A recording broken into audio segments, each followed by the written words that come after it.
Good afternoon, everybody, and welcome inside the second floor of the Duncan Student Center, inside the Notre Dame television studios. The fall athletic season is officially heating up. We've got everything you need to know coming your way right now.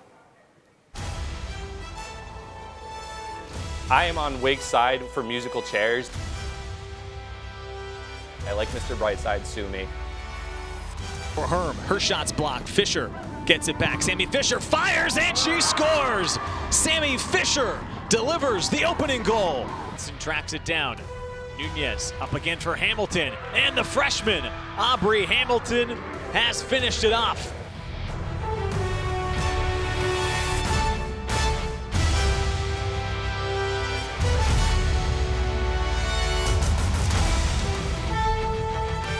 Notre Dame against the world. Good afternoon, everybody. Happy Friday. We're glad to be with you. My name's Grant Delvecchio, and I'm joined by my partner, Chloe Stafford. Chloe, it's great to have you on the show today. And we've got a really jam-packed schedule to talk about here. We're talking men's soccer, we're talking women's soccer, and we're talking volleyball. And we're starting with men's soccer, Chloe. This men's team is 2-2 on the season. Season opener, they got a win against Kentucky, and then they dropped 2 straight against Pittsburgh and Louisville. Over this past weekend, they get a much-needed win against Syracuse by a score of 1-0. What did you like from the game, Chloe? Yeah, I think this win was really important for the Irish this week. They definitely needed a big win. I think that the 1-0 score was good, but I feel like they need some more goals coming in the next coming games. Yeah, definitely offensive production is a concern for Chad Riley's squad. Junior Jacqueline was the leading goal scorer on the team a season ago, and this season he's struggling with some injuries. He's only appeared in 3 out of the 4 games, and he's been limited, Chloe. Yes, I think that speaks a lot also to Jacqueline's ability because he was the scorer in this game, and even though he's playing very limited minutes, he still is the goal scorer. So I think that shows how important he is to the team. Definitely. He scored the game winner against Syracuse, you just mentioned, and he also scored the lone goal in their game against Louisville. And now talking just about that Syracuse game specifically, who stood out for you in particular, Chloe? Yeah, so freshman Paddy Burns, defender from Northern Ireland, he played on the U18 team there. He was a captain, and I think he is definitely a player to watch out for. This was his first start for the Irish, but he's definitely seen some good minutes before this.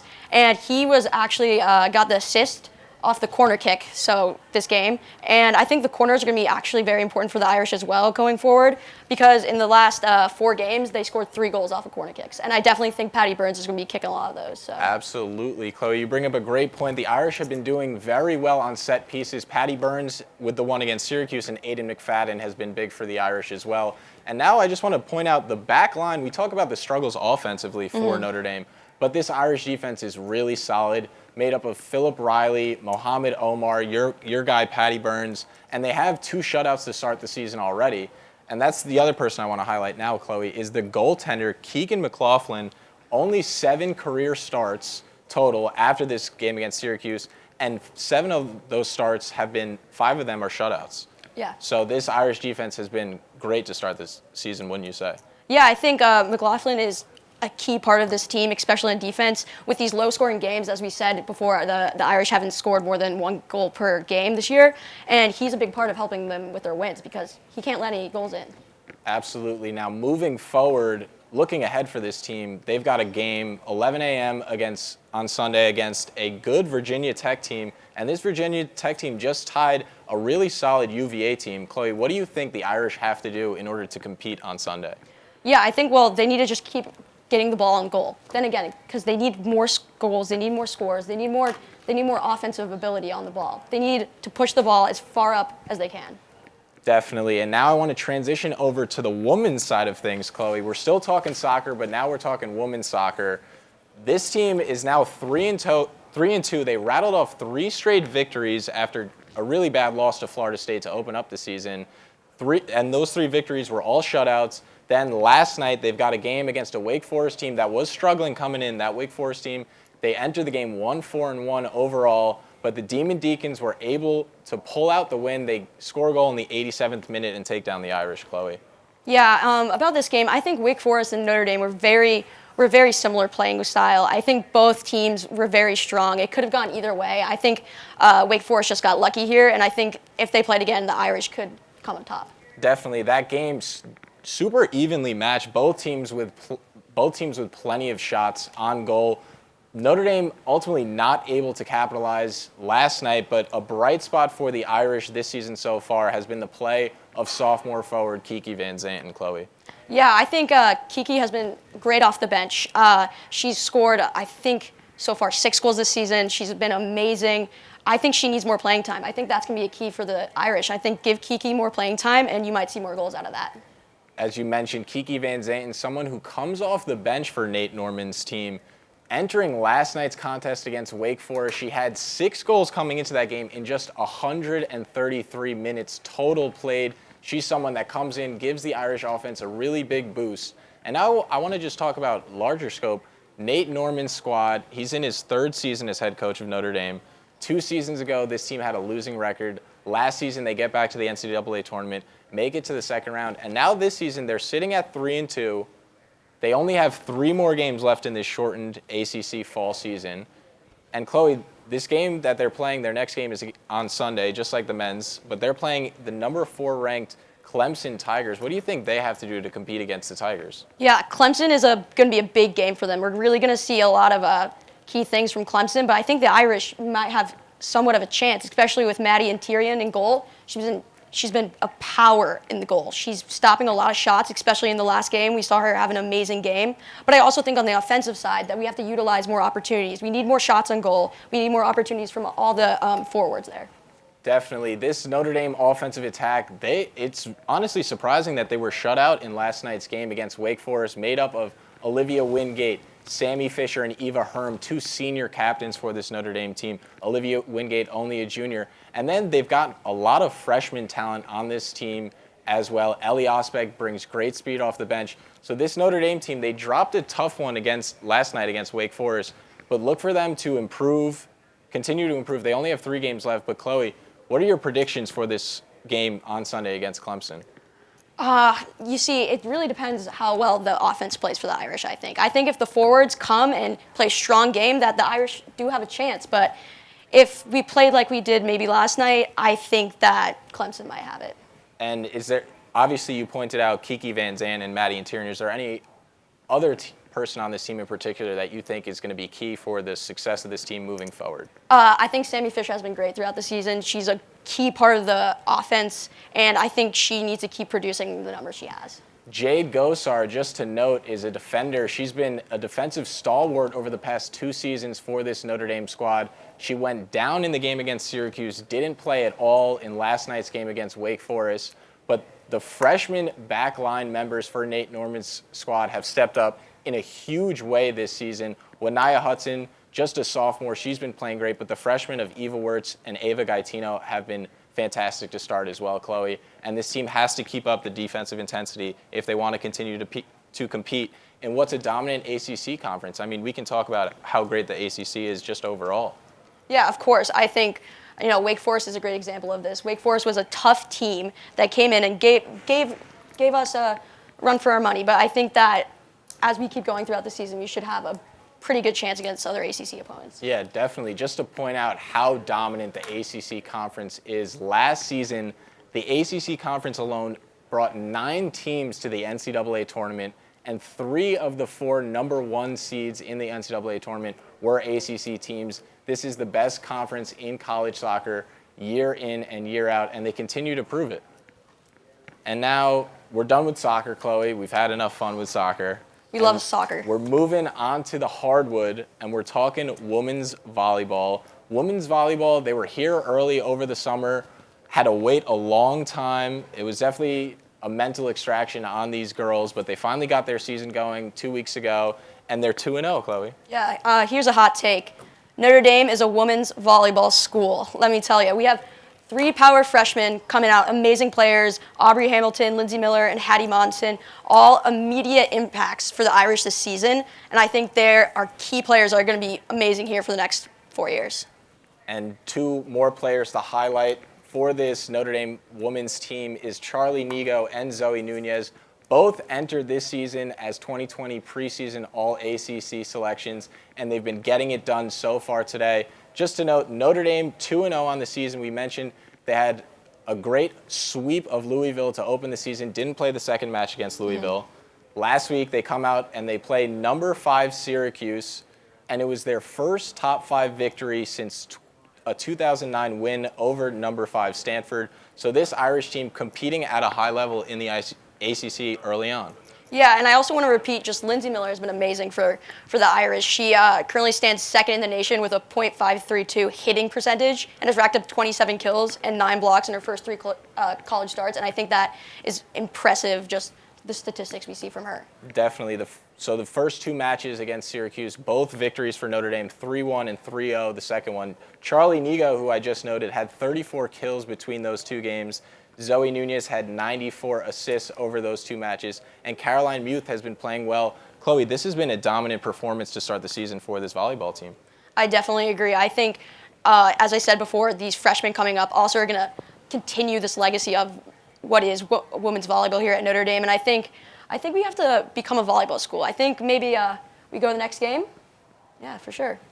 Well, I mean, this certainly helps your argument. Notre Dame is currently ranked first in the ACC conference. They sit at 3-0, the wins over Louisville and 2 over Syracuse. And this weekend, they've got a matchup against a Pittsburgh team. The Panthers are 2-2 on this season, but they lost both of their matches to Syracuse. Chloe, what are you looking for this matchup over this weekend? Yeah, so number 5 Irish are playing number 10 Pittsburgh. They have a game tonight and they have a game Sunday, so they're playing twice this weekend. And I really think that Notre Dame, if they continue with these strong plays and keep communicating as they are, I think they're going to come up on top. And Notre Dame already holds a 24-13 advantage to all-time set series against Pittsburgh. So I think that shows how dominant they are against this team. Definitely a team that they've seen success for over the years. And other players to watch out for this Notre Dame volleyball team are middle blockers Hannah Thompson and Lauren Wenzel. They've been playing great to start the season early on. They had solid seasons last season, but look for them to have really great breakout seasons this year as well. Yes, I agree. I also think Hamilton is a key player to watch out for. She's part of that triple threat freshman trio, but I think she is maybe the lesser known one, but I think we definitely see more action from her coming soon. She had 22 kills in her first 3 games, and I think that's also a monster stat that we have to watch out for. So honestly, I don't really see many weak spots at all for this team, which is a great thing going forward. Definitely, and you mentioned you've been talking a lot about those freshmen, Aubrey Hamilton, Lindsey Miller, Hattie Monson. All of them were high school All-Americans. And then the 4th freshman out of this class, Charity McDowell, she was a 2019 Indiana All-State member. Chloe, do you think that their youth has been a hindrance to them so far in the season? I mean, they've been performing at such a high level to start. I don't think it does. I don't think it hinders them at all. I think the youth actually energizes the team. It makes the team excited. There's new players. There's new things to be seen. There's new things to do. They're playing at a higher level, which makes them have to push up their game even more. And I think it doesn't hinder the team at all that they're so young. Great, and now I just want to back up, and we've talked about them separately, but now I just want to get your predictions on all these games over the weekend for the Irish. Men's soccer playing Sunday against Virginia Tech. How do you think they'll fare? You see, that's going to be an interesting game. I think the Irish are going to come out with the win just because of their because they came off a win from the last weekend. I think they're going to build upon that. I think they're going to keep building on what they're good at. I think they're going to continue with the corner kicks, maybe get some goals off of those as well. Definitely trying to build off that 1-0 win against Syracuse. And then for the women's soccer team, they've got a Sunday afternoon matchup with the Clemson Tigers. And Clemson has had a tough schedule to start, but they're sitting at 4-2. Definitely should be a challenge for this Notre Dame women's team. And they're coming off a loss against Wake Forest. Do you think that might have an effect on how they'll play on Sunday? Maybe they'll come out more motivated, Chloe. Yeah, so I think the Irish are gonna, watch the game they just played, kind of see what they did wrong, and definitely make some adjustments against Clemson. But I don't know. Clemson's been playing really well this season, and Clemson is a powerhouse. So I don't want to say never, but I think Clemson might have them on this one. And Notre Dame, just want to recap, last night they played against Wake Forest. Shayla Smart for the Demon Deacons had the game winner in the 87th minute. Wake Forest had numerous chances. They missed a PK early on. Notre Dame's Maddie Interian was great in net. and the Irish had their own plethora of chances. They outshot the Demon Deacons. They had close to 20 shots, double-digit shots on goal, just weren't able to get it going, but they should be able to against Clemson. And now, Chloe, I think it's my job to turn it over to you for one of the newer segments that we've been doing on Shamrock Sports and Inside the Irish, so I'll let you take it away. All right, so here we got fact or fiction. I'm going to say a statement, and Grant here is going to tell me fact or fiction, and I'm going to give him my opinion after that. So first, we're talking about women's soccer. Kiki Van Zane has a goal against Clemson. So Kiki Van Zane is the type of player that can score any time the ball touches her feet. She's got great speed and great strength. Her strength is underrated, and she beats and gets the outside of the defenders and really gets into the box at will. I mentioned entering last night's game, she had 6 goals in just 133 minutes played. She likes coming off the bench, and Nate Norman likes bringing her off the bench. Clemson has a really strong defensive unit, but I think Kiki Van Zane, this is really tough, Chloe. I think that she'll have either a goal or an assist against Clemson. She'll definitely have points. I'm not sure if I'm confident enough that she'll get the G. Yeah, see, my thoughts on this are kind of similar. I think it really depends, again, as we said before. She has 6 goals on the season, and she's not a starter, which is amazing. I think it depends on how much playing time she gets. She starts this game, she gets a lot of playing time, I think she gets a goal. Maybe she's playing smaller minutes, getting off the bench, I don't know. But I want to go fact. I think she's going to get a goal. You gotta stay positive, you know? Definitely. All right, and then the next one, let's go over to men's soccer.